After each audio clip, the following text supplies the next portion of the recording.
amigos, companheiros, mais uma vez acho presente a fim de elucidarmos alguns conhecimentos a respeito da mediunidade.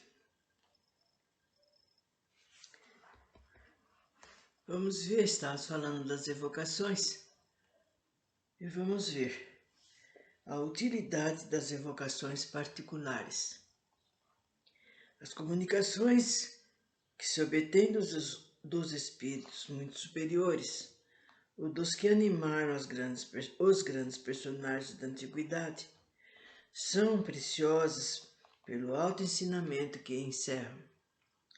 Esses espíritos adquiriram um grau de perfeição que lhes permite abraçar uma esfera de ideias mais amplas, de penetrar nos mistérios que ultrapassam a capacidade vulgar da humanidade. Por consequência, pode nos iniciar melhor do que os outros em certas coisas. Não se segue daí que as comunicações de espíritos de uma ordem menos elevada sejam sem utilidade. O observador delas extrai mais do que uma instrução. Para conhecer os costumes de um povo, é preciso estudar todos os graus da escala. Quem não o tenha visto, senão por uma face, o conhece mal. A história de um povo não é dos seus reis e das sumidades sociais. Para julgá-lo, é preciso vê-lo em sua vida íntima, em seus hábitos privados. Ora, os espíritos superiores são as sumidades do mundo espírita. Sua própria elevação os coloca de tal modo acima de nós que nos espantamos com a distância que nos separa deles. Os espíritos mais burgueses, que se nos permita essa expressão, nos tornam mais palpáveis as circunstâncias de sua existência nova. Entre eles, a ligação entre a vida corporal e a vida espírita é mais íntima. Compreendemo-la melhor porque nos toca mais de perto. E aprendendo por eles mesmos em que se tornaram o que pensam e o que experimentam os homens de todas as condições, de todos os caracteres, o homem de bem, como os viciosos, os grandes e os pequenos, os infelizes e os infelizes do século, em uma palavra. Os homens que viveram entre nós, que vimos e conhecemos, cuja vida real podemos conhecer, com suas virtudes e mania, compreendemos suas alegrias e seus sofrimentos. A ele nos associamos e deles aurimos o ensinamento moral, tanto mais proveitoso quanto as relações entre eles e nós sejam mais íntimas. Colocamo-nos mais facilmente no lugar daquele que nos é igual do que daquele que não vemos senão através da miragem de uma glória celeste. Os espíritos vulgares nos mostram a aplicação prática das grandes e sublimes verdades, das quais os espíritos superiores nos ensinam a teoria. Aliás, no estudo de uma ciência, nada é inútil. Newton encontrou a lei das forças do universo no mais simples fenômeno.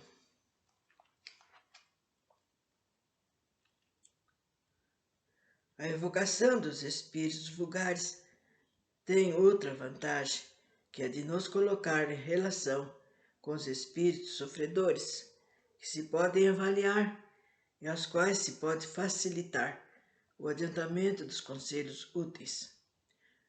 Pode-se, pois, tornar-se útil, instruindo-se a si mesmo. Há egoísmo em não procurar senão sua própria satisfação na conversa com os espíritos, e aquele que desdenha estender a mão segura aos que são infelizes, dá, ao mesmo tempo, prova de orgulho.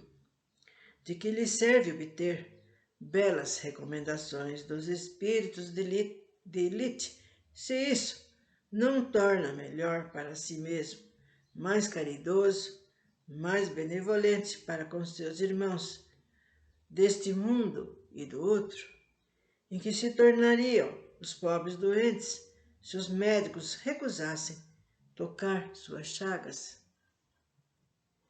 Agora veremos algo sobre as questões sobre as invocações. As questões sobre as invocações. E será com perguntas e respostas, né? Então, a pessoa preparada para fazer a pergunta e logo a seguir a resposta sempre dada por espíritos sábios, inteligentes e com toda a vontade do mundo para nos orientar. Pode alguém evocar os espíritos sem ser médium? Todo mundo pode evocar os espíritos, e se os que chamais não podem se manifestar materialmente, não estão menos ao redor de vós e vos escutam. O espírito evocado atende sempre ao chamado que lhe é feito. Isso depende das condições em que se encontra, porque há circunstâncias nas quais não o podem. Quais são as causas que podem impedir um espírito de vir ao nosso chamado? Sua vontade primeiro, depois seu estado corporal, são os que pela sua natureza pertencem ainda a mundos inferiores à Terra. Aqueles que estão nas esferas de punição também não o pode, salvo uma permissão superior que não é concedida senão com um objetivo de utilidade geral. Para que um espírito possa se comunicar, é preciso que tenha atingido o grau de adiantamento do mundo no qual é chamado. De outro modo, é estranho às ideias desse mundo e não tem nenhum ponto de comparação. Não ocorre o mesmo com aqueles que são enviados em missão ou em expiação aos mundos inferiores. Têm ideias necessárias para responderem. Por quais motivos a permissão de se comunicar pode ser recusada a um espírito? Pode ser uma prova, uma punição para ele ou para aquele que o chama. Como os espíritos dispersos no espaço, ou nos diferentes mundos, podem ouvir de todos os pontos do universo as evocações que lhes são feitas? Como? Frequentemente, são prevenidos pelos espíritos familiares que vos cercam, que vão procurá-los, mas se passa aqui um fenômeno que é difícil de vos explicar, porque não podeis ainda compreender o modo de transmissão do pensamento entre os espíritos. O que vos posso dizer é que o espírito que evocais, por distante que esteja, recebe, por assim dizer, o impacto do pensamento como uma espécie de comoção elétrica que chama sua atenção para o lado de onde vem o pensamento que se dirige a ele. Pode-se dizer que ouve o pensamento como na terra ouvis a vós. O fluido universal é o veículo do pensamento, como o ar é do som. Sim, com a diferença de que o som não pode se fazer ouvir, senão em um raio muito limitado, ao passo que o pensamento atinge o infinito. O espírito no espaço é como um viandante em meio de uma vasta planície e, de repente, ouvindo pronunciar seu nome, se dirige para o lado de onde vem o chamado. Sabemos que as distâncias são poucas para os espíritos, entretanto, admira-se de vê-los algumas vezes responder tão prontamente ao chamado como se estivesse estado muito perto. Com efeito, algumas vezes o estão. Se essa evocação é premeditada, o espírito é advertido antecipadamente e frequentemente se encontra aí, no momento em que é chamado. O pensamento do evocador é mais ou menos percebido, segundo certas circunstâncias. Sem dúvida nenhuma, o espírito chamado por um sentimento simpático e benevolente é mais vivamente tocado. É como se uma voz amiga que reconhece. Sem isso, frequentemente ocorre que a evocação não produz efeito.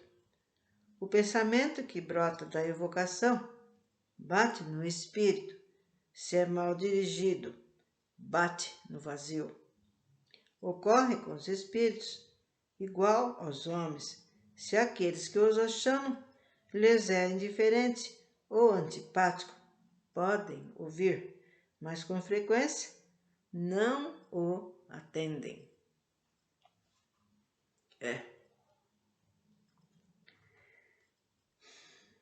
O espírito evocado vem voluntariamente ou é constrangido a isso? Obedece à vontade de Deus, quer dizer, a lei geral que rege o universo. Porém, constrangido não é a palavra certa, que julga se é útil vir. E aí está ainda para ele o livre-arbítrio. O espírito superior vem sempre quando é chamado com um fim útil. Não se recusa a responder, senão no meio de pessoas sérias e tratando a coisa como diversão.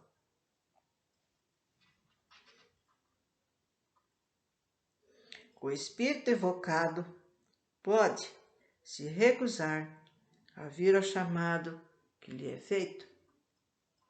Perfeitamente. Onde estaria seu livre-arbítrio sem isso? Credes que todos os seres do universo estejam a vossas ordens? E vós mesmo, crede-vos obrigado a responder a todos aqueles que pronunciam o vosso nome? Quando digo que pode a isso se recusar, entendo sobre o pedido do evocador, porque um espírito inferior pode ser constrangido a vir por um espírito superior. Há, para o evocador, um meio de constranger o espírito a vir contra sua vontade? Nenhum. Se esse espírito é vosso, igual o superior em moralidade. Digo, em moralidade e não em inteligência, porque não tendes sobre ele nenhuma autoridade. Se é vosso, inferior podeis, se for para o seu bem, porque então outros espíritos vos secundarão. Há inconveniente em invocar espíritos inferiores e pode-se temer em os chamados colocar-se sob o seu domínio? Eles não dominam senão aqueles que se deixam dominar. Quem está assistido por bons espíritos nada tem a temer. Impõe-se aos espíritos inferiores e esses não se impõem a ele. No isolamento, os médiuns, sobretudo aqueles que começam, devem se abster dessas espécies de evocações. E assim, caros amigos, estamos parando e na próxima continuaremos esse mesmo assunto, né? Sempre com perguntas e as respostas dadas pelo Espírito. E espero que vocês estejam entendendo, aceitando, né? E tenha caído de acordo com aquilo que vocês estavam esperando.